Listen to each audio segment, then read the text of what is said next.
ఇక్కడ పైన కనిపిస్తున్న అబ్బాయి పేరు తన్విష్, 2 ఏళ్ల కుర్రాడు, లివర్ క్యాన్సర్తో పోరాడుతున్నారు. ట్రీట్మెంట్కి 40 లక్షలు ఖర్చు అవుతుంది. ఎక్కడి నుంచి తీసుకొని వస్తారు వాళ్ళ పేరెంట్స్? నాకు ఒక్కొక్కసారి దేవుడి మీద భలే కోపం వేస్తూ ఉంటుంది. అన్నీ ఉండేటోళ్ళకేమో ఏం రోగాలు లేకుండా పుట్టిస్తాడు, ఏం లేనేటోళ్ళకేమో ఉన్న రోగాలన్నీ పుట్టించి మరీ చంపుతాడు. వాళ్ళ తల్లిదండ్రులకి 40 లక్షలు పెట్టుకునేంత స్తోమత లేక నా ఫ్రెండ్ ద్వారా నన్ను కాంటాక్ట్ అయ్యారు. ఇప్పుడు దాకా నేను ఎవరికి సపోర్ట్ చేయలేదు. నేను సపోర్ట్ చేసిందంతా ఒకే ఒక అబ్బాయికి.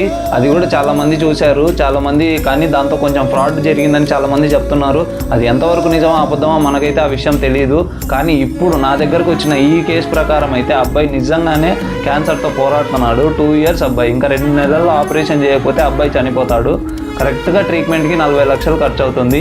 లాస్ట్లో నేను స్కానర్ యాడ్ చేస్తాను. ప్లీజ్ దయచేసి ఎవరి వంతు వాళ్ళు సాయం చేసి ఆ బిడ్డను కాపాడండి ప్లీజ్. దయచేసి నా ఫాలోవర్స్ అందరూ సపోర్ట్ చేసి ఈ వీడియోని బాగా షేర్ చేసి గవర్నమెంట్ ఆఫ్ ఏపీ దృష్టిలోకి తీసుకెళ్లేటట్టు చేసి నారా లోకేష్ గారికి కూడా ఇది వెళ్ళాలని కోరుకుంటూ ప్లీజ్ దయచేసి ఆ బిడ్డను మనం కాపాడుకుందాం.